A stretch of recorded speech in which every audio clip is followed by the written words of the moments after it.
Am 15. Tag dieser Reise beginnt das Wüstenabenteuer pur. Mit dem Bus geht es nun nicht mehr weiter. Stattdessen liegen locker im Wüstensand verstreut etwa 2 Dutzend Kamele, die für unseren Weitertransport zuständig sind. Die Küchenmannschaft ist dabei, ein ordentliches Mittagsmahl zusammenzubrutzeln. Die einheimische Spezialität Chapati in der typischen Wüstenfarbe darf dabei nicht fehlen.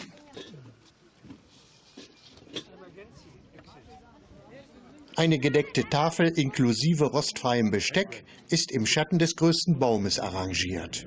Und so genießen wir, bevor es mit den Kamelen ernst wird, ein 3-Gänge-Menü.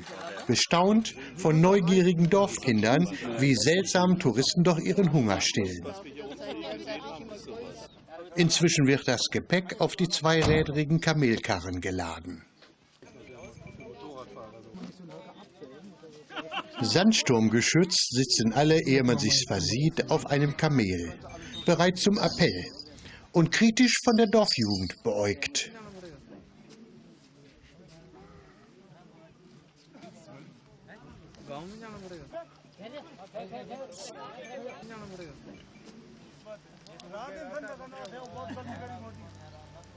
Schließlich kommt Bewegung in das Ganze. Während die Zuschauer Tata rufen, kämpft man mit dem Gleichgewicht und versucht, die eigene Schaukelbewegung an die des Kamels anzupassen.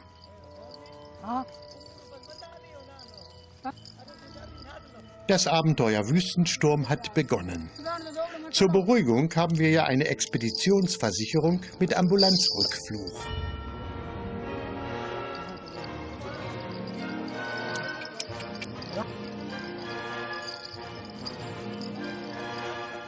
Etwa 15 Kilometer ziehen wir an diesem Nachmittag durch die wellige Ebene.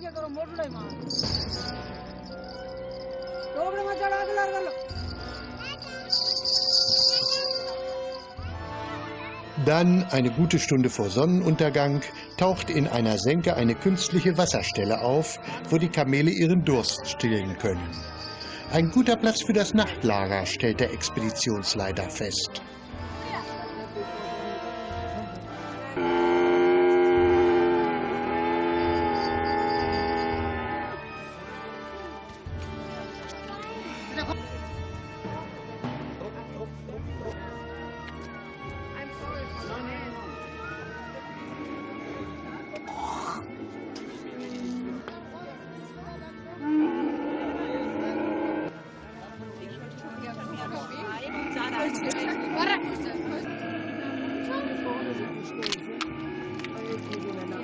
Irgendwo hinter den Sanddünen muss es wohl einige Lehmhütten geben, denn es hat sich schon wieder eine Anzahl Kinder zu uns gesellt.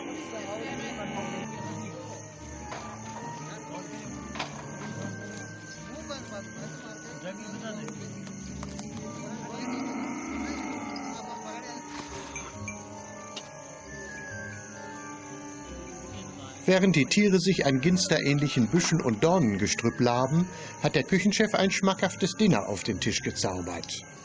Von der Begleitmannschaft werden derweil die Zelte für die Nacht aufgebaut.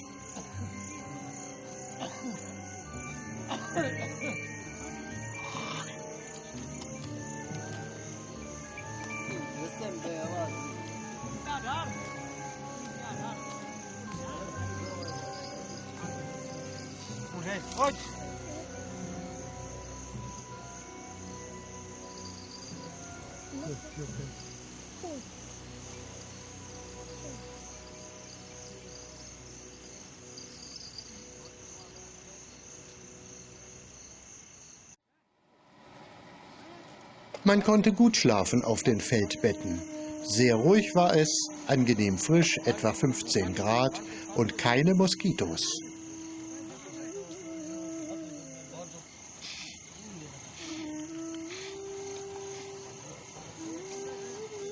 Für unsere einheimischen Begleiter, die sich erstmal mit einem heißen Tee aufwärmen, sind die nächtlichen Temperaturen wohl ein paar Grad zu kühl, denn bis zum Sonnenaufgang kühlen sich fast alle in wärmende Wolldecken ein.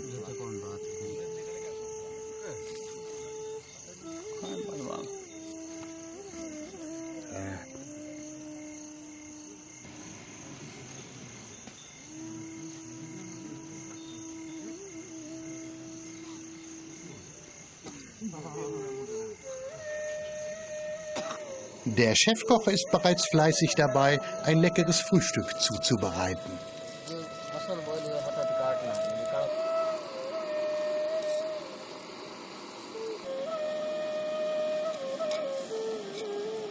Bis das fertig ist, kann man noch etwas durchs Gelände pirschen. Trotz der frühen Stunde sind schon sehr viele Kamele auf dem Weg zur Wasserstelle. Hinter einer Sanddüne sucht ein kleiner Antilopenbock nach etwas Fressbarem.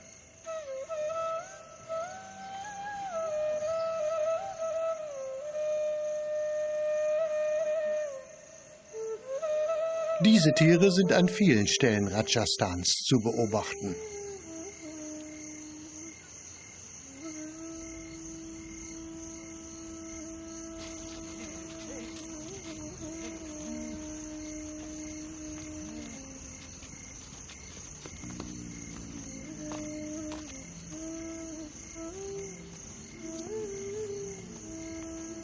Ganze Kamelherden werden nun zum Brunnen getrieben.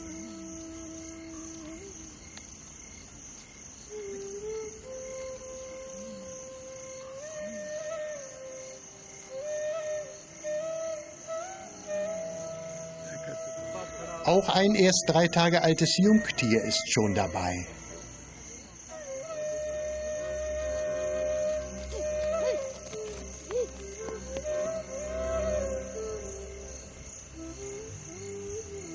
Dann kommen auch unsere Treiber mit ihren Tieren, um sie zur Tränke zu führen.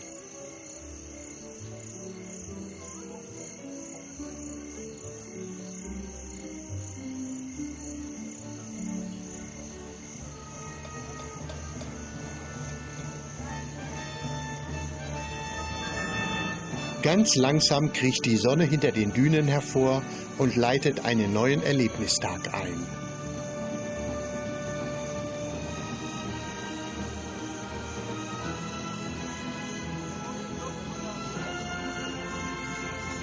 Bei Sonnenaufgang mitten in der Thar-Wüste beim Frühstück. Das ist doch wirklich ein aparter Tagesanfang.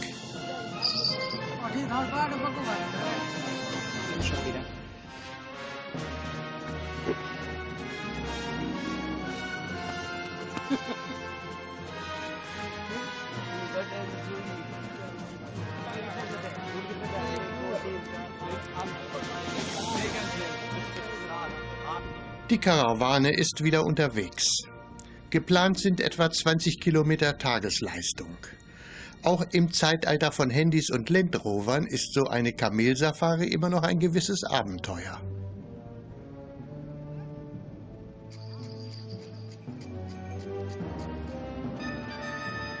Gäbe es ein spezielles Wappentier für Rajasthan zu wählen, so könnte dies eigentlich nur das Kamel sein. In der Wüste ist es nach wie vor das wichtigste Transportmittel. Außer als Transporttiere sind die insgesamt etwa 1 Million Kamele Rajasthans Lieferanten von Milch, Wolle und Leder.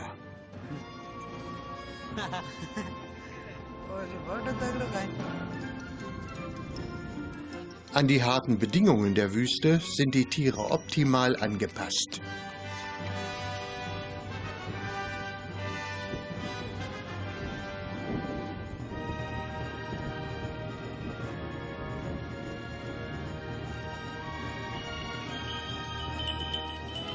Obwohl der Aufenthalt auf einem Kamel ein interessantes Erlebnis ist und es sehr romantisch aussieht, ist es gleichwohl ziemlich anstrengend, besonders für den Rücken und dessen Verlängerung. Nach euphorischem Beginn haben heute am 2. Safaritag einige von uns zur Abwechslung das Holzgestell eines Kamelsitzes mit einem sanfter, rumpelnden Platz auf dem Versorgungskarren getauscht.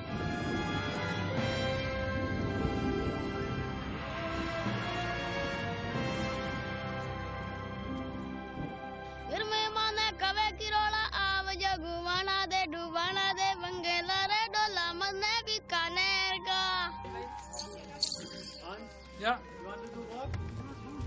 All people are prepared.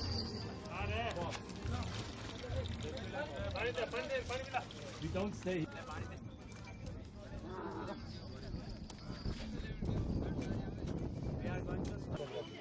Ausgesprochen einsam ist es in dieser Wüste Thar nicht. Die Brunnen, die immer in der Nähe kleiner Dorfweiler liegen, sind ein Treffpunkt der Einheimischen für ein Schwätzchen.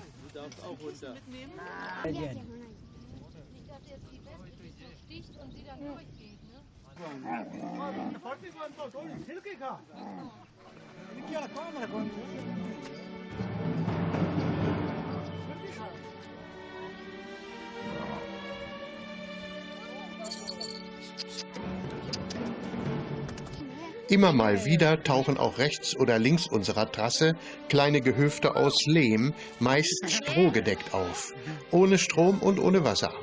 Oft sind ein paar Ziegen im Hof zu sehen.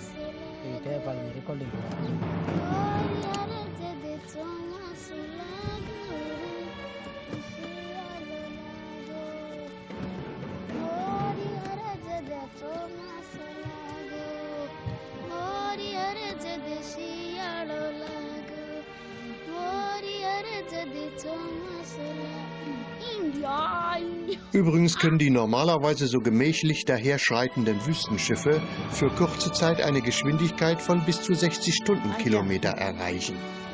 Doch einen derartigen Ehrgeiz haben unsere Kamele Gott sei Dank nicht entwickelt, denn sonst wären wohl die meisten von uns in den Sand gesegelt.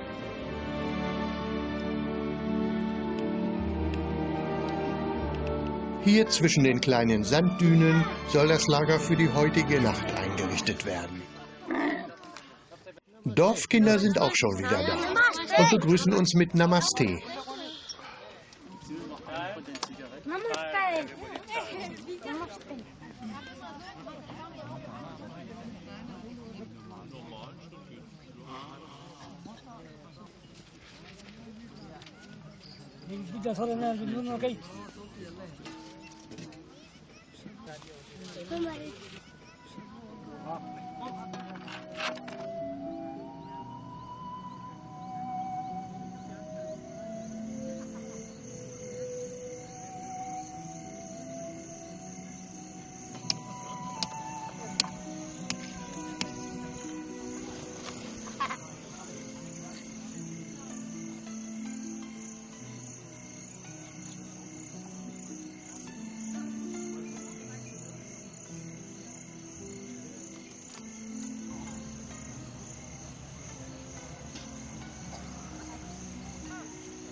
Das Tagesende mit dem Sonnenuntergang ist in der Wüste besonders intensiv zu erleben.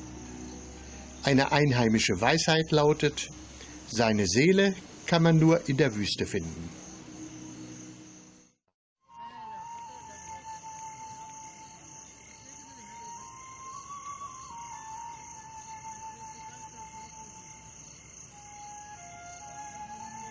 Während wir die paar Dinge, die wir für die Morgentoilette benötigten, wieder in die Reisetaschen packen, versorgt ein Teil der Mannschaft die Kamele.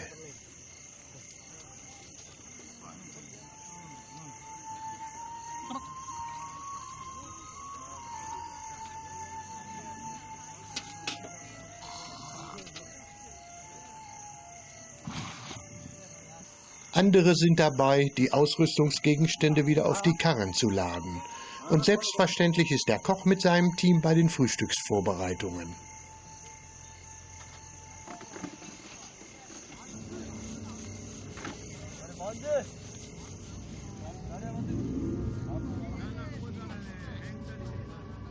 Die Mannschaft ist ein gut eingespieltes Team und das Ganze geht zügig und gekonnt vonstatten. Man spürt, dass dies nicht die erste Wüstenexpedition ist.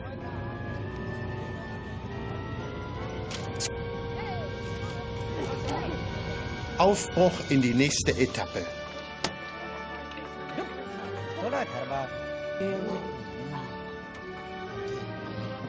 So oder ähnlich reisten schon vor 1000 Jahren Handelsleute mit ihren Karawanen. Auf dem Rücken ungezählter Dromedare wurden Salz und Gewürze, Edelsteine, Seide und vieles mehr vom Orient über Persien in den Westen transportiert. Viele 100 Kilometer Hitze, Staub, Dürre und immer wieder bedroht durch räuberische Überfälle.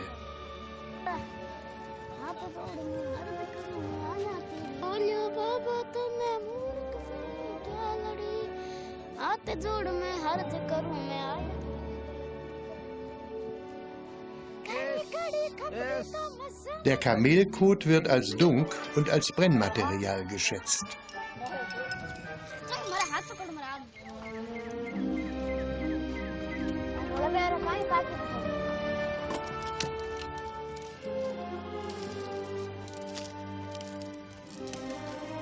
Ein Bund trockenes Geäst. Das ist gutes Feuerholz für das Abendessen der Crew.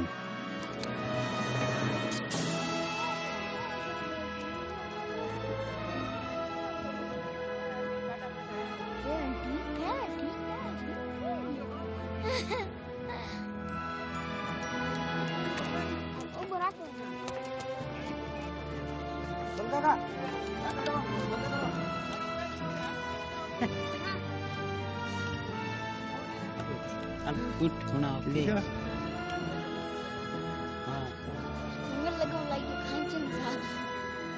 Dann taucht wieder eine große Brunnenanlage mit Viehtränke auf, an der sich ein wichtiger Teil des hiesigen Arbeitsalltags abspielt.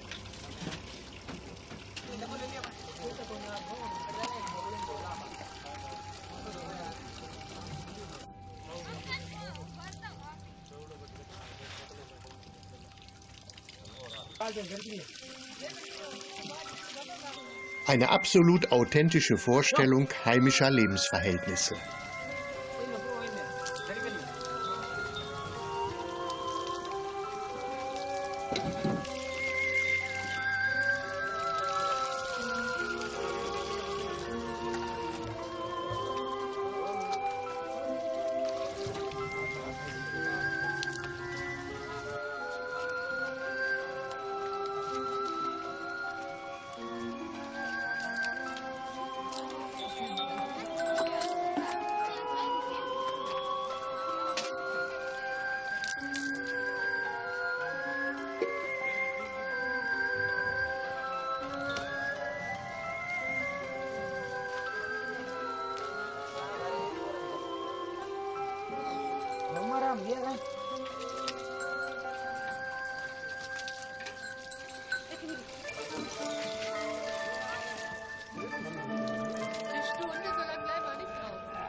Keine Ahnung, bei meinem ist es. Keine Ahnung.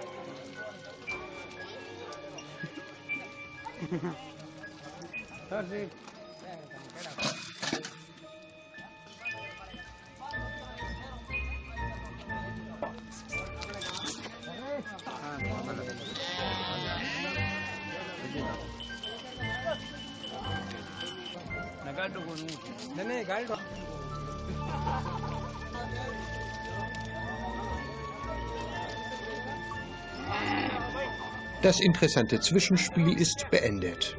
Der Schwanz wird wieder hochgebunden und die Karawane zieht weiter.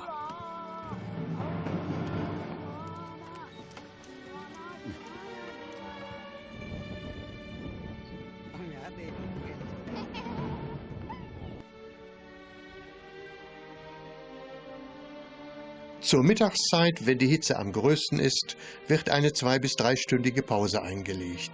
Dann wird auch das Mittagsmahl zubereitet und eingenommen.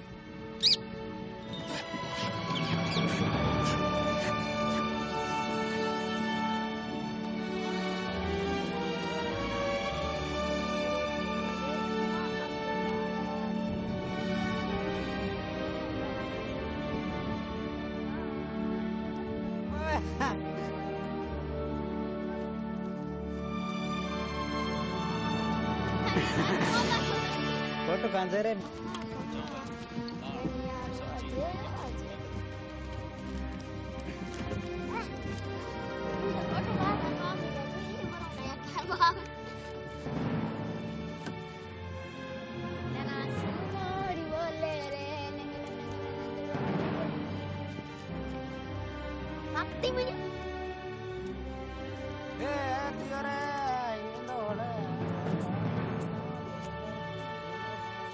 Am Spätnachmittag ziehen wir durch eine richtige Einsiedlung mit einer Asphaltstraße. Sogar Strom- und Telefondrähte sind zu sehen.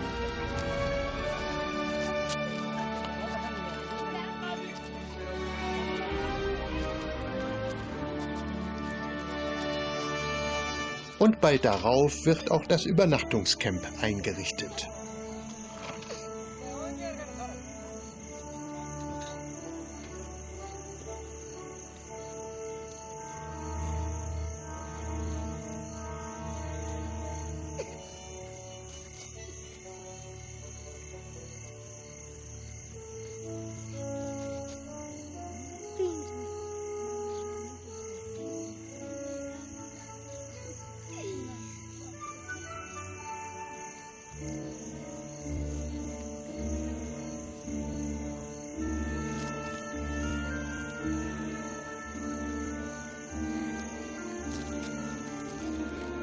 Bald nach Sonnenuntergang kommt zu unserer Begrüßung eine Abordnung aus dem naheliegenden Dorf. Auch eine typische Musikkapelle ist dabei. Und so entwickelt sich bald eine kleine Party.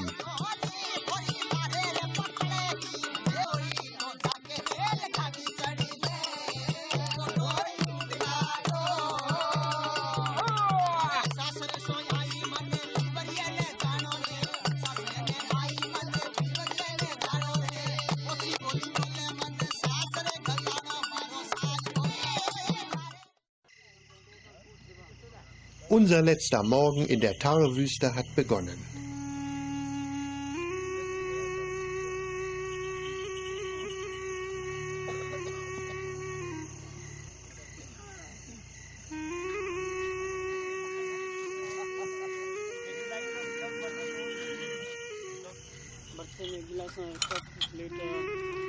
Die Vorbereitungen zum Aufbruch spielen sich mit der gekonnten Routine ab.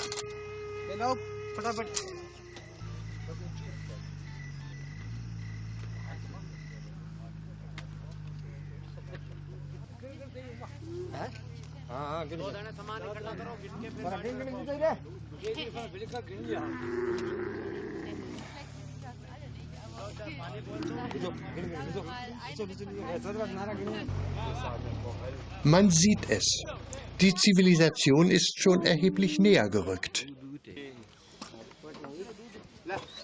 Wir lassen uns erstmal das Frühstück schmecken. Es hat den Anschein, dass die Treiber es heute etwas eiliger mit dem Aufbruch haben. Das sieht ja übel aus. Einige Kamele lieben es nicht besonders, wenn gewichtige Touristen auf ihren Rücken klettern und bringen mit mancherlei Ränke ihren Unmut zum Ausdruck. Versagt dein Kamel deine Dienst oder du dem Kamel deinen Dienst?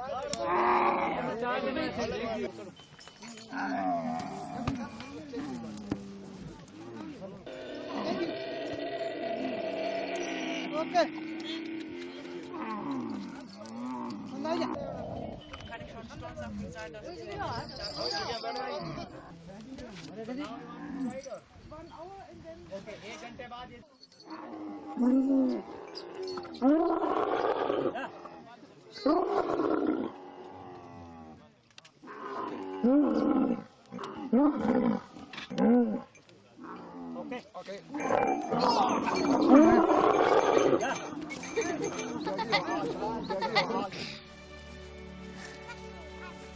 Nach einer Weile sind aber alle unversehrt oben und es kann wieder losgehen.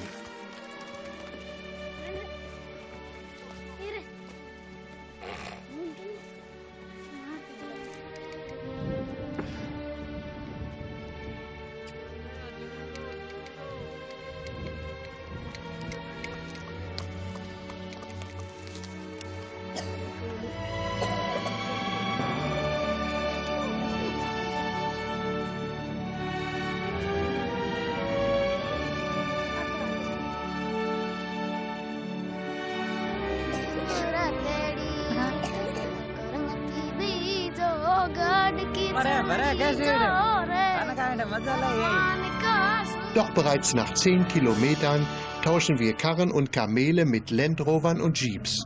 Und in wildem Tempo wird die sandige Trasse mit einer gewaltigen Staubwolke durchpflügt.